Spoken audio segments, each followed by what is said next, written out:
इन पथराई आंखों में ना कोई आस थी और ना ही कोई उम्मीद। चेहरे पर उम्र की लकीरों से ज्यादा बेरहम व्यवस्था का दंश छाया हुआ था। उम्र के इस आखिरी पड़ाव में भी इस वृद्ध दंपत्ति की तमाम कोशिश 2 जून की रोटी की जुगत में रहती थी। इस दुनिया में कनीराम के पास कुछ अपना है तो वो है उनकी पत्नी और उनके अलावा टूटी फूटी झोपड़ी और बंजर जमीन का एक छोटा सा टुकड़ा। घर में खाना तो आप ही बनाते हो? बड़ो। और जब ये मान लो आप बाबा लेकर आए थे, चने की जगह गेहूं लेकर आए थे, थारा कनु लाया, मेरे कनु लाया, लाइन गुजारो कर दो करियो। मांग मांग के गुजारा कर रहे थे। हाँ, बातें लाया नहीं वही तो बस जमी जाई उनमें कोई घर जो पड़ा तो है। कहने को तो सरकार ने इनकी भूख का समाधान इन्हें एक अंत्योदय राशन कार्ड थमाकर कर दिया था, मगर भ्रष्ट और स्वार्थी अधिकारी और राशन डीलरों ने कनीराम को नहीं बख्शा। 12 महीनों में राशन नहीं मिली सबने। वह पहले दिया 1-2 मन गो, जो 11 महीनों तक मैंने मिली ही तो नहीं। फिर जनवरी 2004 से और अप्रैल 2000 तक जब आप 80 किलो गेहूं लेकर आए, उसके बाद फिर 40 किलो और लेकर आए थे? नहीं लाया। इन्होंने लिख रखा है उसमें। नहीं, अब झूठा नहीं किया। पिछले साल, इस साल नहीं, पिछले साल मई के महीने में आप इनसे 40 किलो गेहूं लेकर आए। नहीं लाया। तभी देश में सूचना का अधिकार कानून लागू हुआ। सूचना के अधिकार के बारे में पता कैसे चला आपको?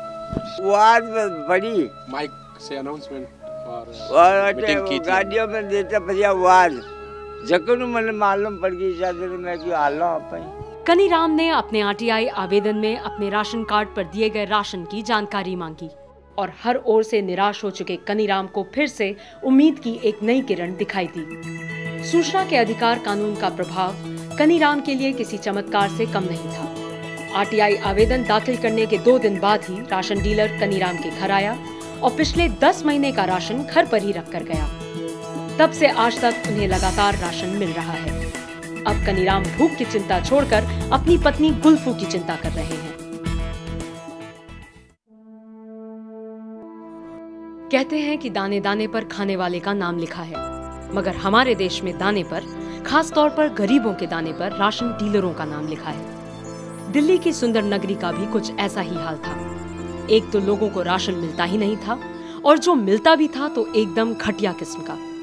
वहाँ रहने वाली त्रिवेणी भी राशन डीलरों के इस रवैये से त्रस्त थी। तो राशन इतना गंदा तो होता है, जो जानवर भी ना खाना पसंद करे, इस तरह का राशन आता तब मैं लेती नहीं थी। आपको किस रेट पे राशन मिल रहा था उसके पहले? मेरे को 5 रुपए किलो गेहूँ और 10 रुपए किलो चावल मिल रहा था। तो इससे अच्छा तो राशन बाजार से ले लेते थे मैं, क्योंकि वो सस्ता पड़ जाता था बाजार का राशन। त्रिवेणी ने राशन माफियाओं से अपना हक छीनने के लिए सूचना के अधिकार को अपना आधार बनाया।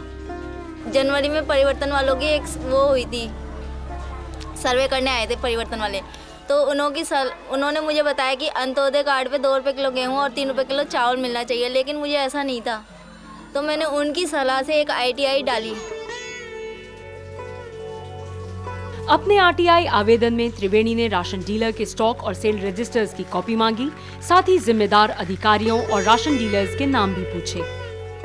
उन्हें राशन डीलरों की धमकियां भी मिली, लेकिन त्रिवेणी डगमगाई नहीं। आरटीआई से मिले जवाब ही उनके हथियार साबित हुए। इसमें राशन, गेहूं, चावल की पर्ची और तेल की। अच्छा, इन पर्चियों की फोटोकॉपी आपने मांगी? वो पर्चियां देख करके मैं तो दंग रह गई कि जो राशन 5 रुपए किलो मिलता था हमें, वो 2 रुपए किलो के नाम से मतलब दिया गया और अंगूठे के निशान देखे कि मैं पढ़ी लिखी हूँ 8वीं तक, अब मैंने साइन करना ही सीखा है, अंगूठा कभी नहीं लगाया, कहीं पर भी नहीं लगाया। इस घटना को एक अरसा हो गया है और आज भी त्रिवेणी को उनके हिस्से का राशन, और वो भी एकदम बढ़िया राशन, मिल रहा है।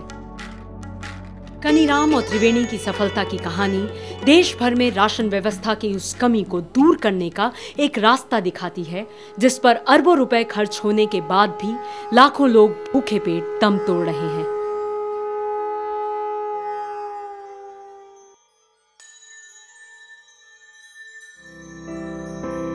सरकार गरीबों को सस्ते में राशन मुहैया कराने के लिए हर साल 27,000 करोड़ रुपए खर्च करती है, लेकिन इसका नतीजा क्या है? राशन की दुकानों पर लटकता ताला, काला बाजारी, मिलावटी राशन, कुल मिलाकर राशन व्यवस्था में हर ओर धांधली और घपलेबाजी। समूचे मुल्क के साथ देश की राजधानी दिल्ली में भी हर गरीब आदमी इस समस्या से जूझ रहा था। बहुत सारे लोगों ने समय समय पर शिकायत की, लेकिन देखने में ये आता है कि राशन के अधिकारी और राशन डीलर आपस में मिले हैं और एक रिश्वत का एक बहुत मोटा पैसा बहुत ऊपर तक जाता है, इसलिए कोई कार्रवाई नहीं होती है। सूचना के अधिकार से राशन माफियाओं के इस जाल में सेंध लगी है और इसमें लोगों की मदद की दिल्ली की ही एक समाज सेवी संस्था परिवर्तन ने। झुग्गी बस्तियों में घूम घूम कर लोगों को इकट्ठा किया गया और एक साथ बड़ी संख्या में आरटीआई आवेदन दाखिल किए गए और लोगों के राशन रिकॉर्डों का हिसाब निकलवाया गया। तो हम लोगों ने यहाँ पे एक आरटीआई फाइल की किसी एक के नाम से कि हमें सारे एरिया के रिकॉर्ड दिए जाएं। सर्कल 45 में सुंदर नगरी और सीमापुरी की सारी दुकानों के रिकॉर्ड दिए जाएं। फिर हम लोगों ने किया कि एक एप्लीकेशन, सिंपल एप्लीकेशन डलवाते थे कि सेवा में एफएसओ साहब और फला तारीख को मैं राशन लेने के लिए गई थी, मुझे राशन देने से दुकान वाले ने साफ मना कर दिया। एप्लीकेशन डालने के हफ्ता 10 दिन बाद हम लोग एक आरटीआई फाइल कर देते कि मैंने जो 1 तारीख को जो एप्लीकेशन दी थी, मुझे आज तक उसकी डेली प्रोग्रेस रिपोर्ट बताओ। इस तरह से मैंने 190 एप्लीकेशन डाली थी 2-3 महीनों में। लेकिन राशन माफियाओं के खिलाफ छेड़ी जंग इतनी आसान नहीं थी। तो आरटीआई फाइल जैसी करने गए तो वहाँ के राशन वालों ने मेरे पर अटैक कराया। 2 लड़कों को मेरे सामने खड़ा किया और वो लड़के काफ़ी देर से मेरे को चेक कर रहे थे कि मैं कहाँ जा रही हूँ, क्या कर रही हूँ। तो उन्होंने फिर काफी देर तक मेरे को देखा। मैं जैसे ही अकेले हुई, राशन दफ्तर के बिल्कुल सामने मेरे चेहरे पे ब्लेड मारा गया। झुग्गी झोपड़ियों से शुरू हुई ये मुहिम एक अभियान बन गई। लोगों ने राशन डीलरों के रिकॉर्ड देखने की मांग उठाई।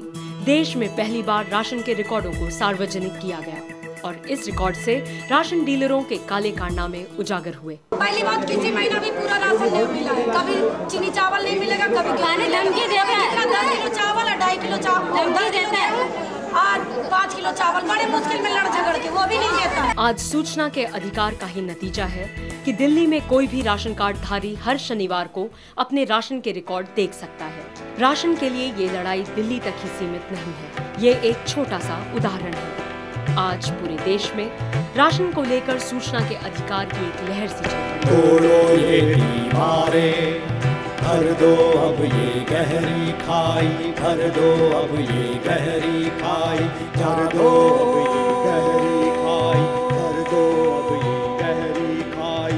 दुखियारे इंसानों, तस्वीर बदल दो दुनिया की, तस्वीर बदल दो दुनिया की, तस्वीर बदल दो दुनिया की।